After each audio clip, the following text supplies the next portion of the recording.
నేను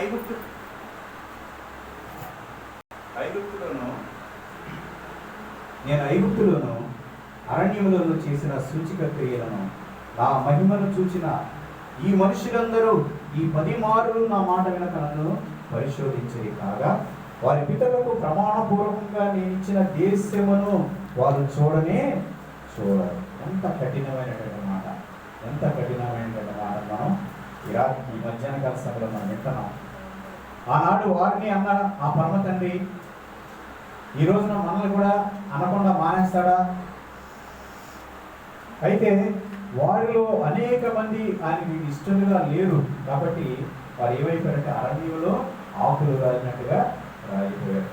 చాలామంది అంటారు, ఆ నారు పోసినప్పుడు నీరు పోయాడండి, మమ్మల్ని ఎందుకు పుట్టించుకున్నాడండి, ఎందుకు పుట్టించాడు? అలాంటప్పుడు ఎన్నిసార్లు ప్రార్థన చేసినా మాకు ఏ మేలు చేయట్లా, ఎందుకు ఈ భక్తి ఎందుకు వదిలేస్తాను, ఏంటో వదిలేస్తాం అంట. చాలామంది వదిలేస్తాం, వెళ్ళిపోతాం. ఎక్కడికి వెళ్ళిపోతారు? సముద్ర భూదిగంతంలో ఉన్నను అక్కడలో నీవు ఉన్నావు. పర్వతాన్ని స్తోత్రం, హల్లెలూయా. ఎవరిని ఆయన విడిచిపెట్టడం.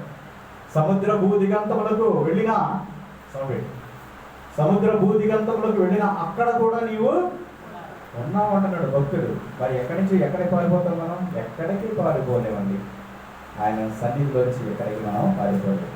ఆయనకి అవసరము అనుకుంటే మాత్రం ఏం చేస్తాడండి? 600 అయినా 106 అయినా సరే, బళ్ళు ఓడలైనా పట్టి తీసుకొచ్చి కూర్చోబెడతాడు. యోనా గారిని అలా చేశాడా లేదా? హల్లెలూయా. యోనా గారిని ఏం చేశాడు? మత్స్యం ఏం చేసింది? మహామత్స్యం అంట. అసలు దాని అది ఎదురుగుండా కనపడితేనే గుండె తెచ్చిపోతాం. సముద్రంలో పడేయబడటం అంటేనే భయం. అలాంటి సముద్రంలో పడేస్తే మహామత్స్యం వచ్చి ఏం చేసింది? ఏం చేసి తీసుకెళ్ళి ఎక్కడికి ఎక్కేసింది? ఒడ్డుకి ఎక్కేసింది. పరమ తండ్రి మాట ఏంటి? ఆకాశ పక్షులు, భూజలధారలు, భూగర్భంలో ఉన్నటువంటి ప్రతీది కూడా ఆయన మాట వింటనే కానీ మనిషి ఆయన మాట వినటం లేదు. కాబట్టి ఇక్కడ అంటున్నాడు, చూడండి, ఇక్కడ చదవమంటే మాటలో సంఖ్యాకాండం 14:22 నా మహిమను చూసిన ఈ మనుషులందరూ ఈ 10 మారులు నా మాట వినక నన్ను పరిశోధించారు కాగా వారి పితరులకు ప్రమాణం చేసి ప్రమాణపూర్వకంగా నేను ఇచ్చిన దేశమును వారు చూడని నన్ను అలక్ష్యం చేసిన వారు ఎవరినూ దానిని చూడరు. అలక్ష్యం అంట. అలక్ష్యం చేయడం అంటే అదేంటి? అంటే నిర్లక్ష్యం. అది దాని కరెక్ట్ వాడు ఏంటంటే నిర్లక్ష్యం. ఈ రోజున నిర్లక్ష్యం ఉందా లేదా జనాలు? ఎవరున్నారు అక్కడ? ఎవరుంటారు కదా, వెళ్దాం. అదే ₹1,00,000 ఇస్తున్నారు, లైన్ కట్టండి, ఎర్ర గంటలో కూడా లైన్ కట్టేస్తారు.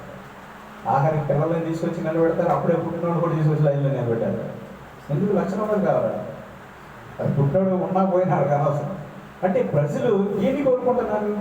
ఆనాడు యాశ్వమస్తిని ఆ యొక్క మ్రాన్లో మరి అప్పగించడానికి తీసుకుని వెళ్తున్నప్పుడు మీకు ఏది కావాలి? ఇదిగో మరి ఈ లోకరక్షకుడు ఏంటంటే యాశ్వమస్తిని విడుదల చేయాలా? ఏం చేయమని మీరు కోరుకుంటున్నారు అంటే ఏమంటారు అక్కడ? ప్రజలు ఏం కోరుకున్నారు? కత్తి పట్టుకొని కర్కశరోధయం కలిగినటువంటి ప్రజల మీద తిరుగుబాటు చేసినటువంటి బరబ్బను మాకు కావాలి. ప్రజలకి ఎవరు కావాలంటే క్రూరాత్మ కలిగినటువంటి వారు, క్రూరులు కావాలి. కాబట్టి వారి మనస్సును బట్టి ప్రభుత్వాన్ని ఏం చేస్తున్నారు? అక్కడ ఏం జరిగింది? బరబ్బను తర్వాత ఏం చేశాడు? విడిచిపెట్టేశాడు.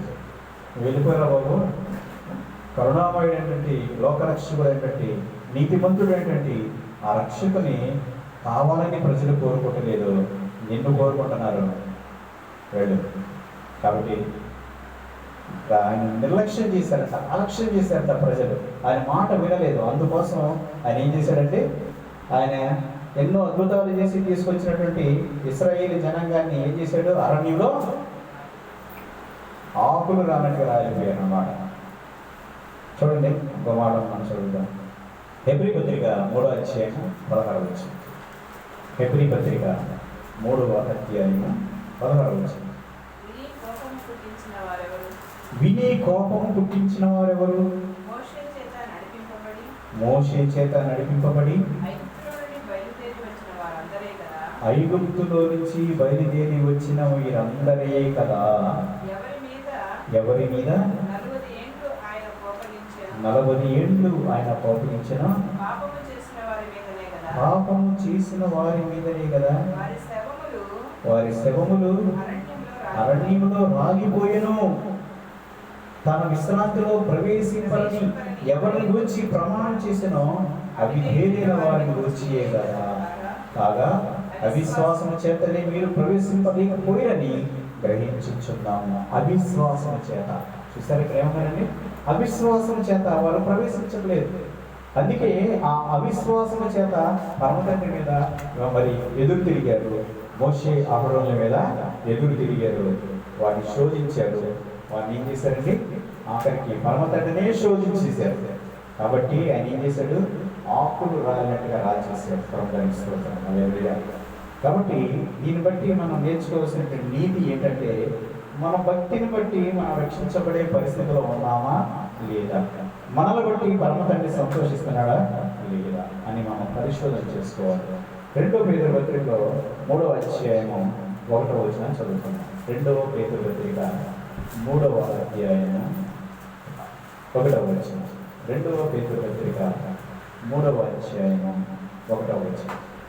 ప్రియులారా, ఈ 2వ పత్రిక మీకు ఇప్పుడు రాయించున్నాను.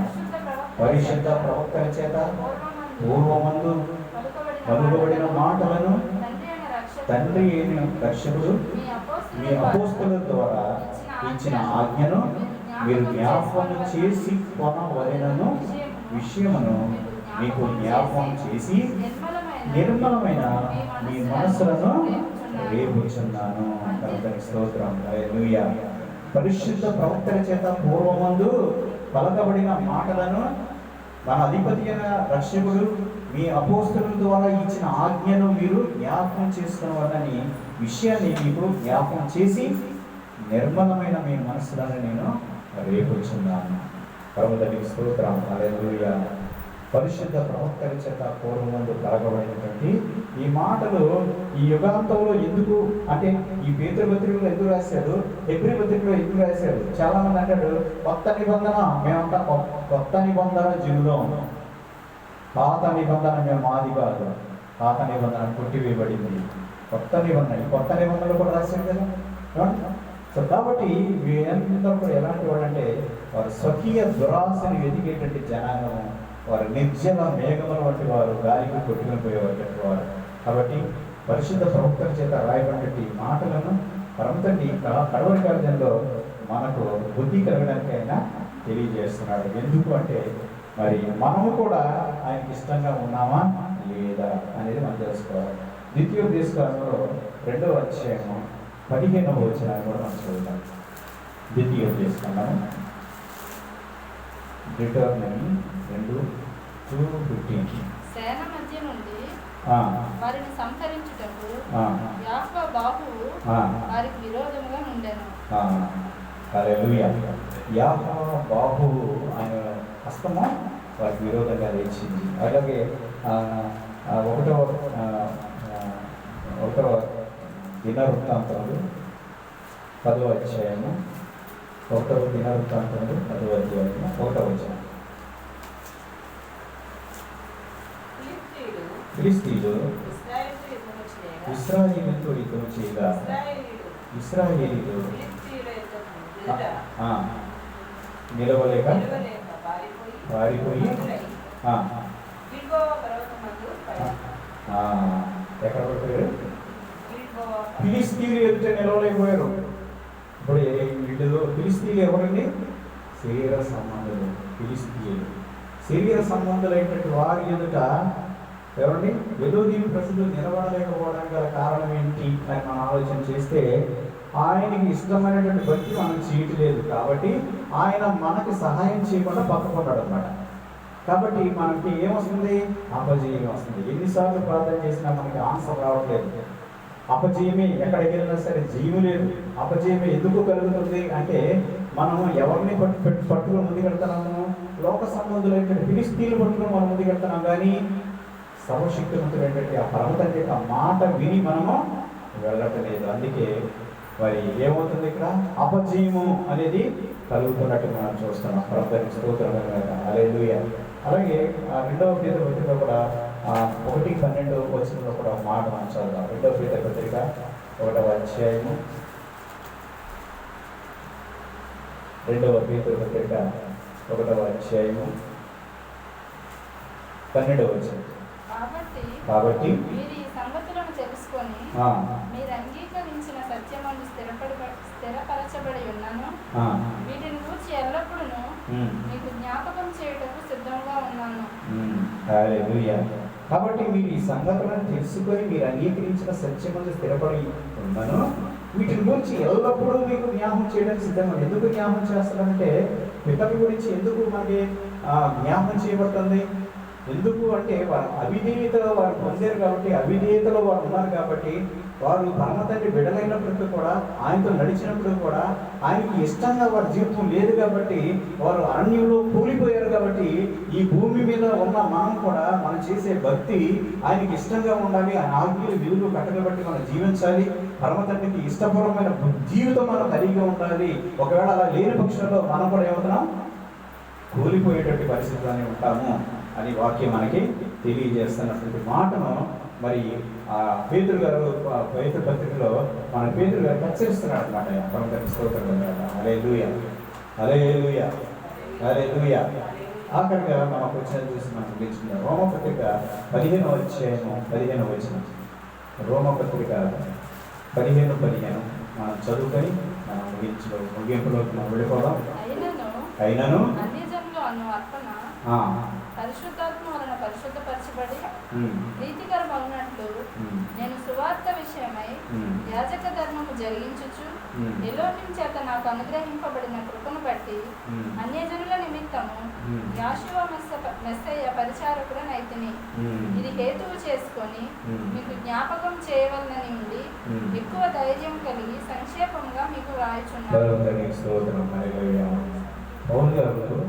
నేను సువార్త విషయమై యాజక ధర్మం జరిగించుచు ఎలోహిం చేత నాకు అనుగ్రహించబడిన కృపను బట్టి అన్యజనుల నిమిత్తం యాశ్వమస్య పరిచారకుడనైతిని. ఇది హేతువు చేసుకుని మీకు జ్ఞాపకం చేయవలని నుండి ఎక్కువ ధైర్యం కలిగి సంక్షేమంగా మీకు రాస్తున్నాను. ఇవన్నీ కూడా మరి కడవరి కాలంలో అపోస్తులైన పౌలు గారు మనకి జ్ఞాపకం చేస్తూ, మనము మరి మన పితరులైనటువంటి ఇశ్రాయేలీయుల వలె మనం ఉండకుండా మనకు అనుగ్రహించుకున్న పరమ కారణాలను రాబోతున్న నిత్యరాజ్యంలో ఆయనతో పాటు మనం ఉండాలంటే ఆ పరమ తండ్రి యొక్క మాట వినాలి.